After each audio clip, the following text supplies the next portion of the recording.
Stand for the pledge, please. Allegiance to the flag of the United States of America and to the republic for which it stands, one nation, under God, indivisible, with liberty and justice for all.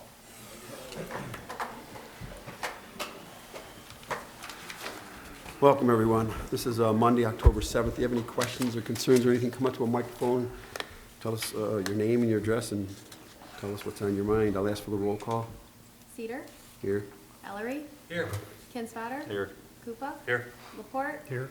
McCartney. Here. Watt. Here. All present, Your Honor. I'd like to make a motion to strike item 5 and item 7A and B from the agenda. Support. All right, the motion is made to remove 5A and 7A and B and support. Any questions? We have some issues with notification, and we have a sinkhole over there. We're still trying to work out how that's going to be fixed. Call the roll, please. Ellery. Yes. Kinsfater. Yes.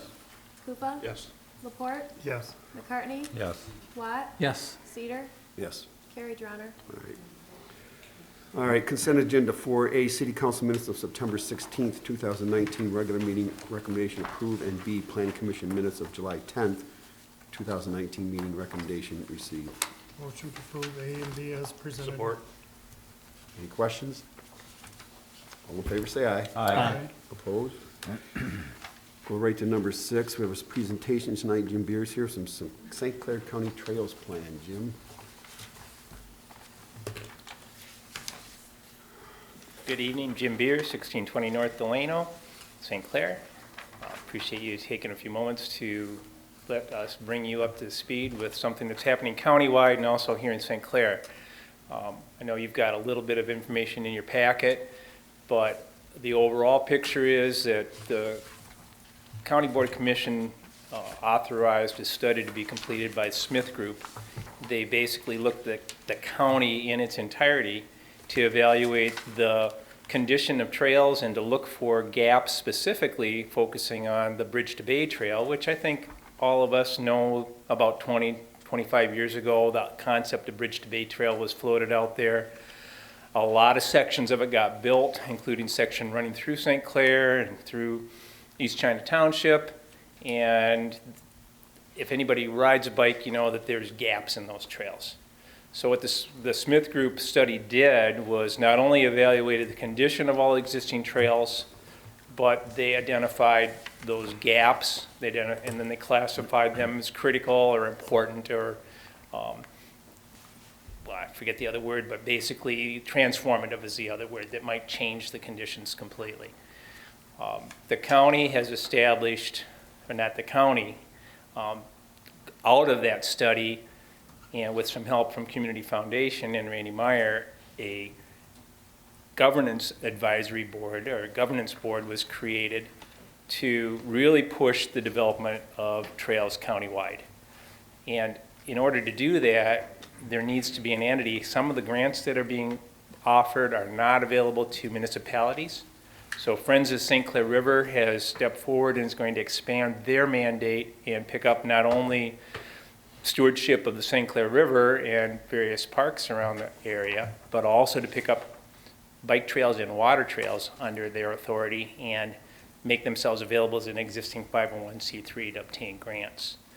Then it filters down to local, and in the case of the gaps, what's been established is there's 4 critical gaps identified in the plan, and we want to look to see those addressed in the shortest amount of time possible.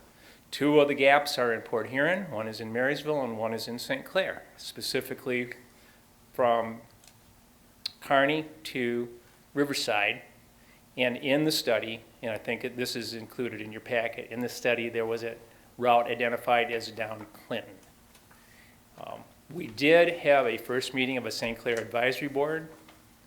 We're still recruiting people for that board, but the people that are already stepping forward are making themselves familiar with the overall plan, and we did generate a request for proposal to look at that suggested route. And you see that in your packet, and that's gone out to AEW and to Rowe, and we're looking to receive those proposals back by the early part of next week. What you see if you were able to take time to read that RFP is, although the route on Clinton is identified in the plan and a method of using a separated bike lane and a expanded sidewalk for portions of Clinton are identified, what we're asking for in the RFP is to do preliminary engineering to confirm that that is the most practical route and to look at alternates and determine whether there would be one that would be more advisable. We're looking specifically at an alternate to go down Fred Moore and also to consider options to go down Vine. And the reason that we moved ahead and requested the RFP is that we've targeted early December to countywide put our focus and our requests for budgeting anyway of what we are going to be looking for grants to support all of these activities in the first 4 gaps. And we have identified a number of potential grant funding sources, and that process is falling into a different, depending on which one we're looking at, it falls into a different time sequence. But early December was identified as a date that we needed to meet in order to take best advantage of those. So what did I miss, guys? I have Dave Struck and Treese here helping me out, so did I miss anything? Or is that a pretty good summary?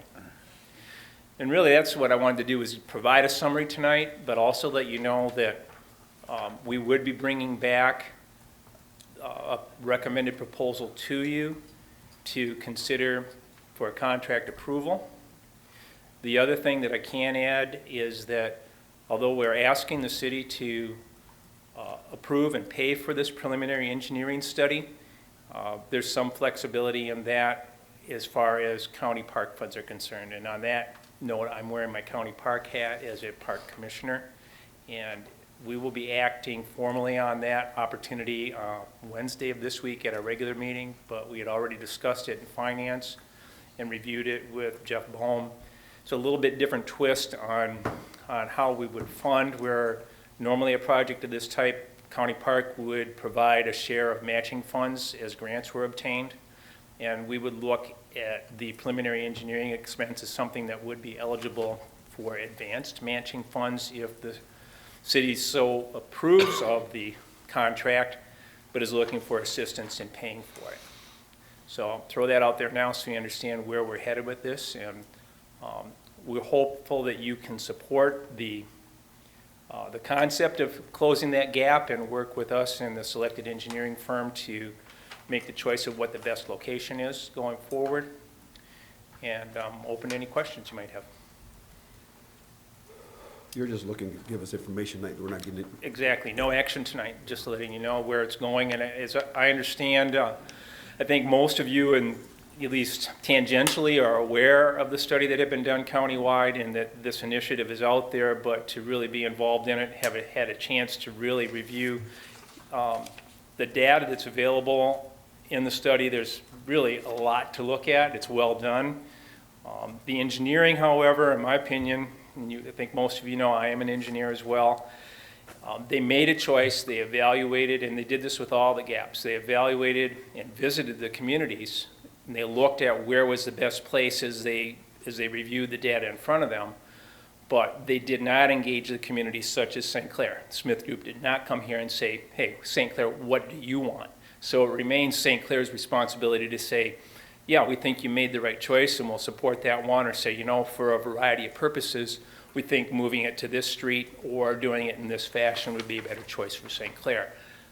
That choice is definitely up to the community that hosts the construction, and the overall countywide study is really just identifying everything in a much broader sense.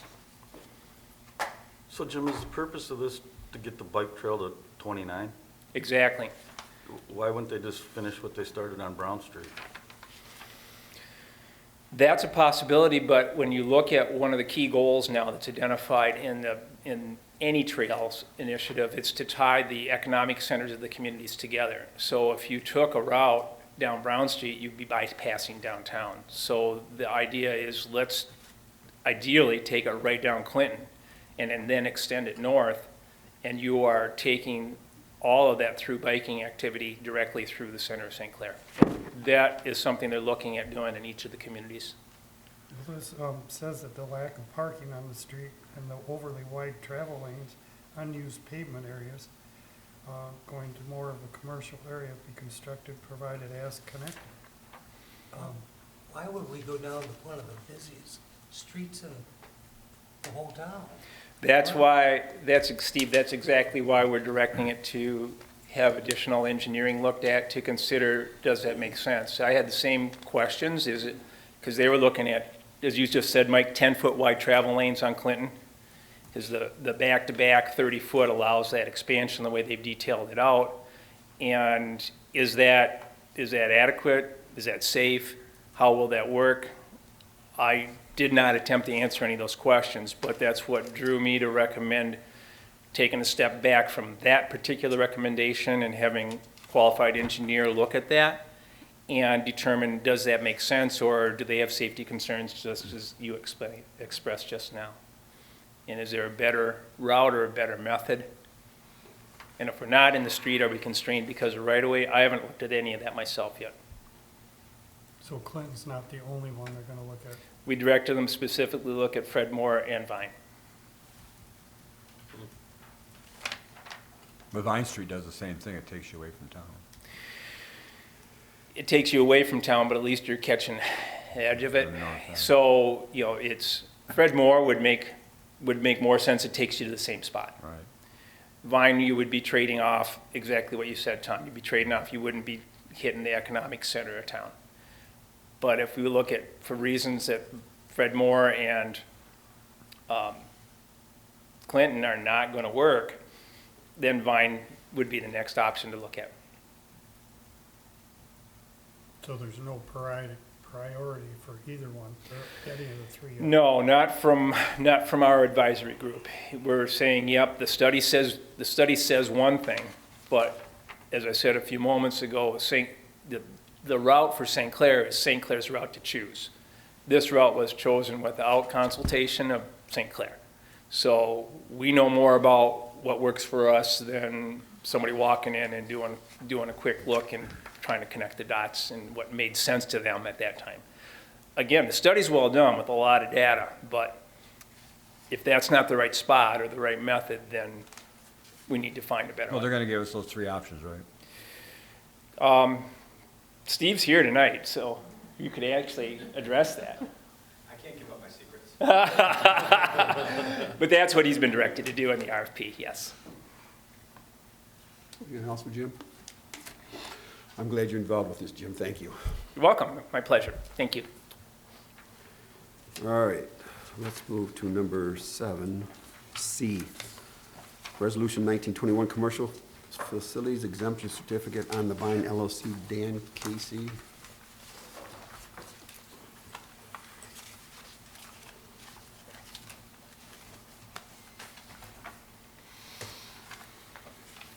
Well, we already did the presentation on this, so I'm basically just here to answer any questions anyone has.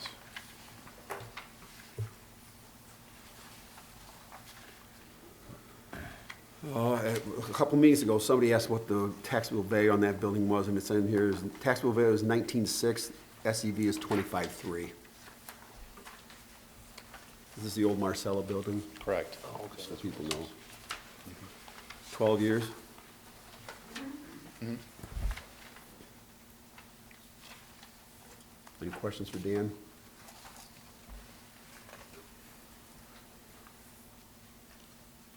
All right.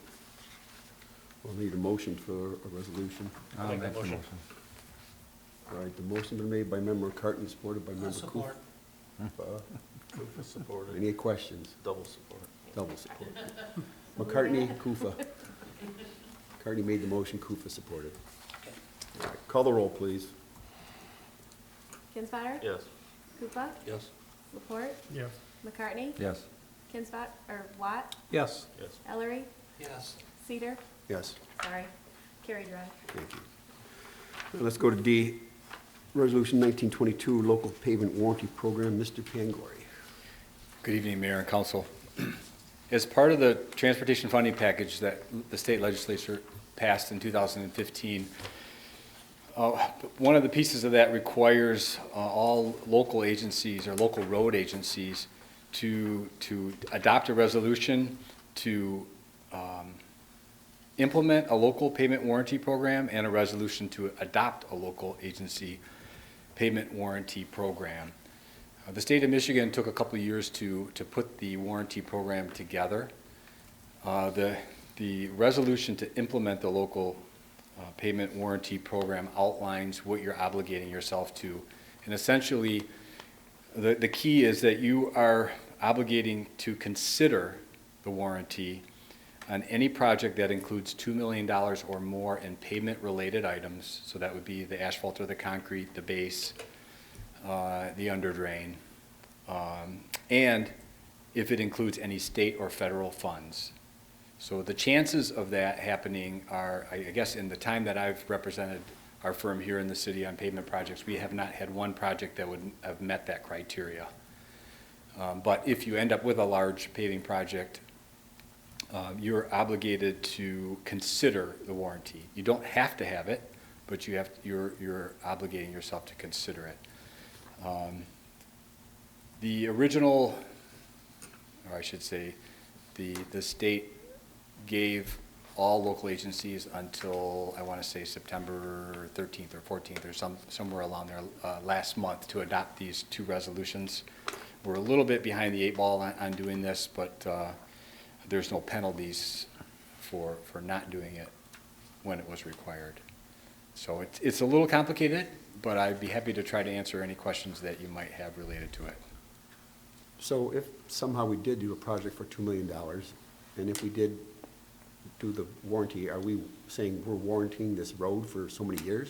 Yeah, there's various warranties depending on the type of work. So it goes from a asphalt overlay that would carry a 1-year warranty to a complete pavement reconstruction that would carry a 5-year warranty.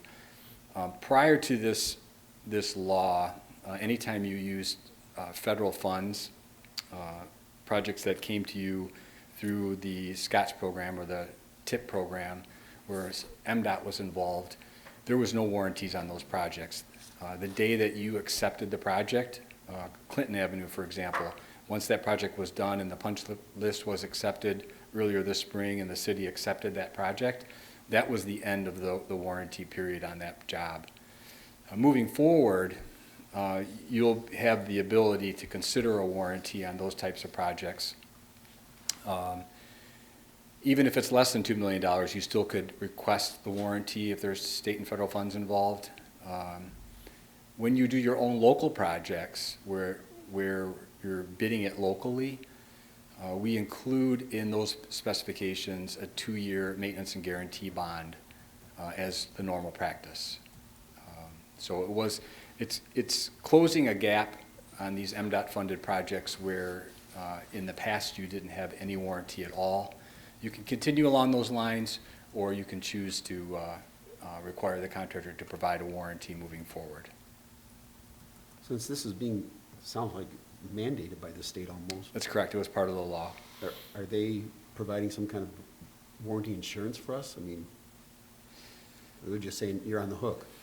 No, well, they're allowing you the ability to require the contractor to provide a warranty on these projects where we didn't have that ability in the past. Except for the 2-year thing that you said. Well, that was only on projects that we bid locally. But when you get federal funds, for an example, that the block of Clinton Avenue that was done this spring, on that particular project, there are no warranties. Do you think this will drive the price of this stuff up? It may. Obviously, if the contractor's got to warranty it for 5 years, they're gonna increase the cost. And that's the reason why you're given the choice. Right. So if we adopt it, we can opt in or out. That's correct. Per project. That's correct. Mm-hmm. Doesn't sound like we have a choice. We have to. No, you really don't. And I'm assuming at some point in time they're going to threaten local agencies with their Act 51 funds they don't adopt these resolutions. So I think my recommendation to you would be to adopt it. I'd make a motion to adopt the resolution as presented. Support. All right, the motion made, support. Any questions? Mr. Kingman? Just one real quick question. There is 2 resolutions, correct? Two? Yes. No, there's just the resolution to adopt local pavement warranty program. The second resolution, I understood to be if we had a project of that magnitude. No, the second one actually is a resolution to implement the local agency warranty program, and it lists the requirements. That would have to be adopted also, but it can be adopted at your next meeting if Okay. you would prefer to do that. That's what we'll do. Okay. Okay. I have a question back here, so let me sit down. Bill Clement, 1374 South Riverside. If there is work needed, who determines if it's covered under the warranty? And who covers the cost? The warranty program is very specific and requiring the local agency to inspect the project and to inspect various pieces of the project, like where there would be failures several times during the course of the warranty, and then the contractor is responsible. If it's the fault of the contractor, they're responsible for the cost to repair it. All right, any other questions? All right, call the roll, please. Koopa? Yes. Laporte? Yes. McCartney? Yes. Watt? Yes. Ellery? Yes. Kinsfater? Yes. Cedar? Yes. Carrie Dryer. Thank you. Thanks, Steve. All right, E, Resolution 1923, SCAFA MERS Agreement. This is Mr. Laporte. Mr. Kingsfater, do you want to, or? I can take you? it, Your Honor, Okay. if you like.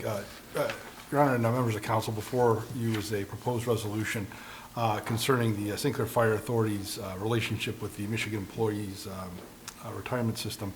As you're aware, the city entered an intergovernmental agreement with the townships of St. Clair, China, and East China back in 2001 to create the St. Clair Fire Authority to provide fire protection for those municipalities. And one of the benefits of employment for members of the fire authority at that time was the municipality's participation in MERS.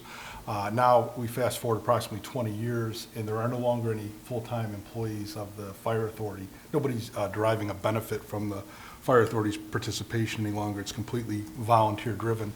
However, in order to terminate the relationship with MERS, the fire authority must execute an agreement with MERS that memorializes that termination and provides for a reimbursement for all the funds that the fire authority has contributed toward its liabilities, which are simply just being held by MERS at this time. The fire authority is not allowed to enter that agreement without the approval of the constituent members of the fire authority. So this resolution, if adopted, would then be transmitted to the fire authority. Their next regular meeting is in November, and I believe that all of the municipalities involved are considering similar resolutions this month. And my anticipation is that in November, the fire authority would then vote to terminate its agreement with MERS and collect its reimbursement at that time. I'll make a motion to approve.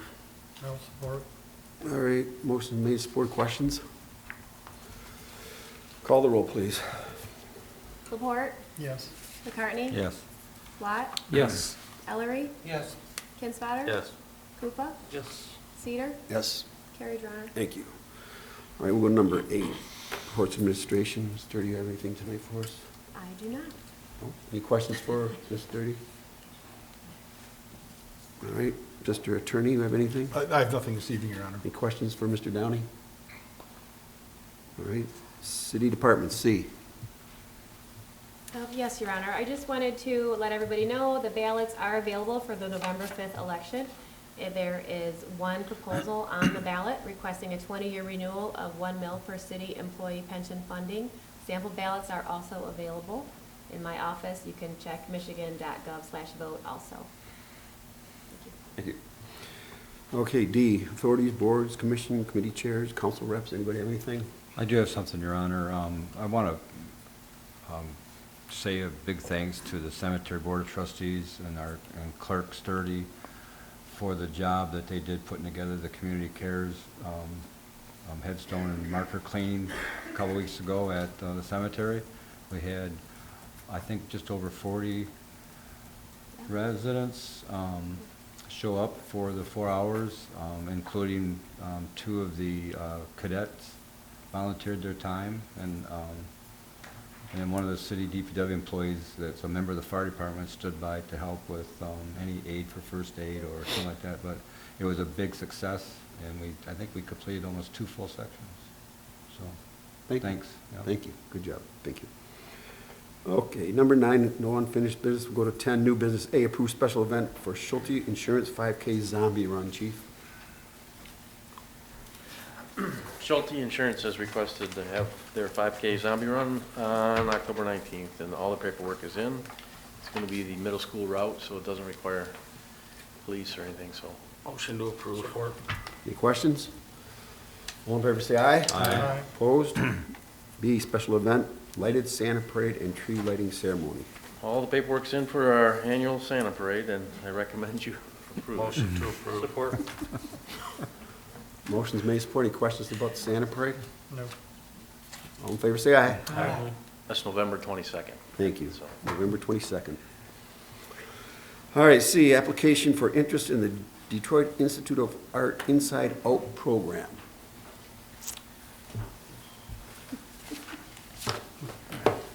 Good evening. My name is Steve Path. I don't think I'm going to be quite as quick as Tim on this one. My name is Steve Path, and I'm a board member of the St. Clair Art Association. And briefly, I talked to Annette about this program that the DIA has. I was here a couple years ago in front of the board, and I'm here again to ask permission or approval before we send in the application. The DIA has a program called Inside Out, and basically what it is they bring in replicas of professional art to the city, and they display it in and around the city. I've seen it done in some cities, and it's very well done. What they try to do, or did try to do, is tailor it to the area. So we have water, so they'd probably tailor more water arts. This is replicas of artwork from the masters. There's been a few changes to the program since when I first tried to get it installed in the city a couple years ago. Basically, one of the changes, back then they had it twice a year. Now they've got it once a year. The installation would be early May, and they would take it down in October. Basically, how it kind of works is the DIA has been doing this for a number of years, and they get a grant from the state of Michigan, and that's what funds this program. To the best of my ability, there is no cost involved to the city, post installation, insurance, and takedown. So if they come in and they'll install it, and then afterwards they will come in and take it down, and then they install it on 4x4 posts. It's like a 4x4 sheet of plywood, and then it's mounted to 4x4 posts, and they put it in the ground. And it's on display all summer long. My thought is, I'd like to see another change that they made was it used to be up to 14 or 15 pieces of artwork. Now they've got between 6 and 10, so they've lowered it down a little bit.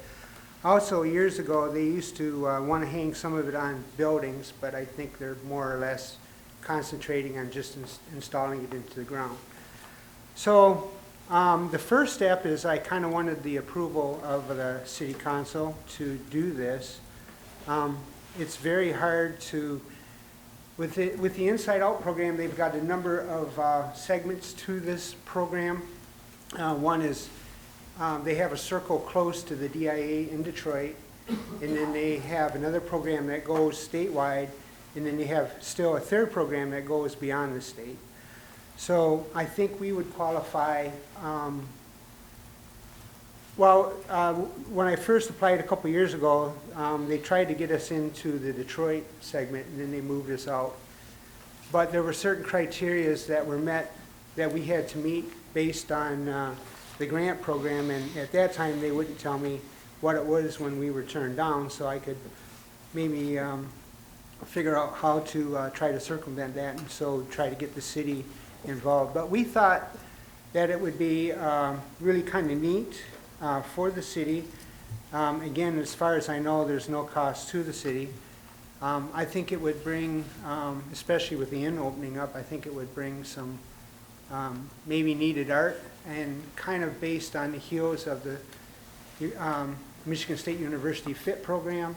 They had mentioned in that program, which y'all got copies of, I believe, they had mentioned like they'd see a little bit more artwork or that kind of thing within the city, and this may help fill that void.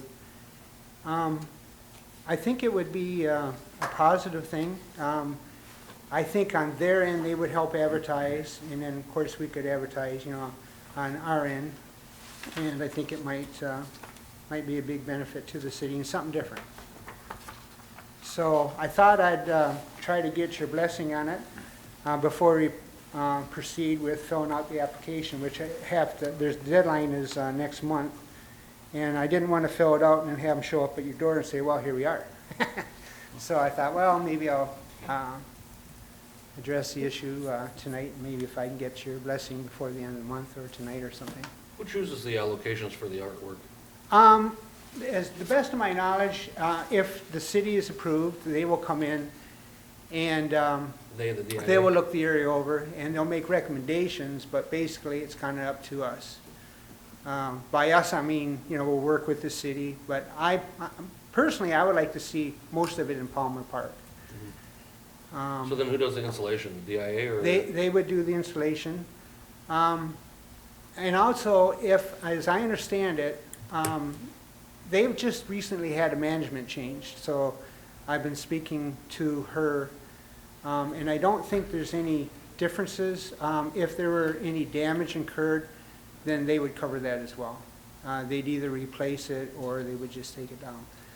And then at the end in October, they would come in and take it down, and if there's any holes, they'd fill it in and put grass seed in and that kind of thing.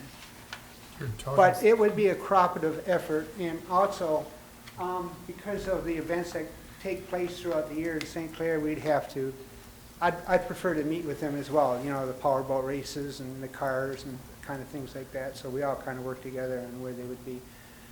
I think most of the pieces are pretty close to 4x4 sheets.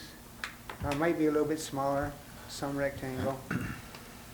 Some might be on a single post, some might be on double posts. So, I'd make a motion to approve the application. I'll support. All right, the motion made and supported to approve the application. All in favor, say aye. Aye. Opposed? Good luck, Steve. Thank you. okay, thank you.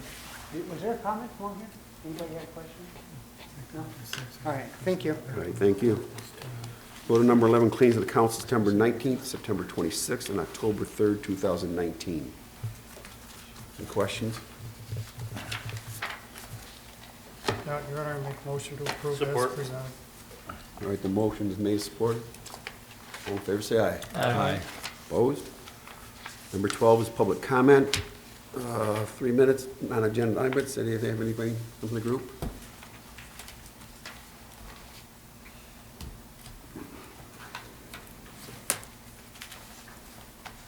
Bill Clement, 1374 South Riverside. Just a couple questions. Any possible way we get some potholes filled on Second Street? 2nd Street? Behind Cargill? On the Thank gravel you. part, pretty deep holes back there.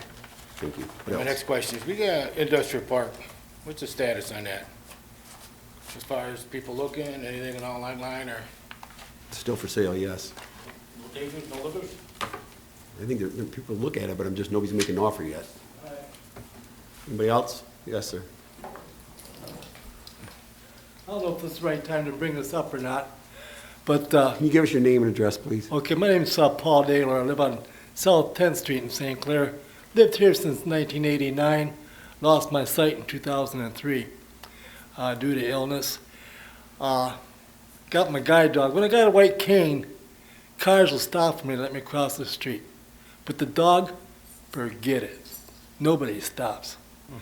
I was just wondering, and I was talking to your chief of police, is there any way that we can get a sign with a person and a guide dog, kind of like a caution sign for the blind people in the city? I didn't know who to talk to. Chief of Police told me, he said, we shouldn't have any problem. That should be up by July 1st. Well, it's past July 1st now. I just wonder if it's getting anywhere. And we're talking about trails. I walk 8 to 10 miles a day, and a walk Fedmore Highway to 15th comes to a dead end. So I got to walk in the road because there's no sidewalk either way.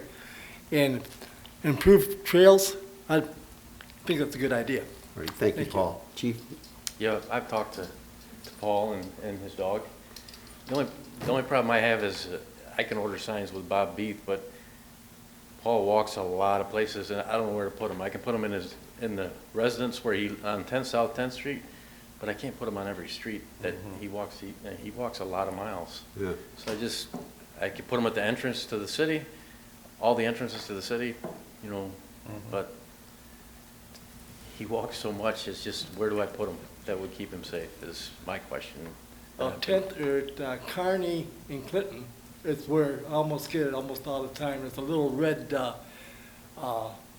van. He's almost gotten me 3 times. I mean, I got to put a camera on the dog so I can get the guy's license plate number, so. All right, so can Chief, put one on South 10, Yeah. where he lives, but so you're looking at this, and you're looking at some strategic places yeah, to do trying some to of put this, it yeah. somewhere. He walks so much, and, you know, I don't know where to put it to keep him safe. When he has his white cane, like you said, he's a walking sign, but sometimes with just the dog, they don't see the dog, and they disregard him at the stop sign. So. All right, will you keep us updated on that? Yeah. All right. Okay, any other public comment? All right, let's go to number 13, Mayor and Council. I have one quick thing, if we can. We had to remove those items from the vacation of Pine Street for some different reasons there. If you, Council would allow, October 24th will give us the 15-day notice. Could you let me know if we could do a 5 o'clock special public hearing that night and the vacation? I want to talk to Dee tomorrow about the asphalt plants and see just where our timeline lies. October 24th, 5 o'clock. Let me know in the next day or two at least.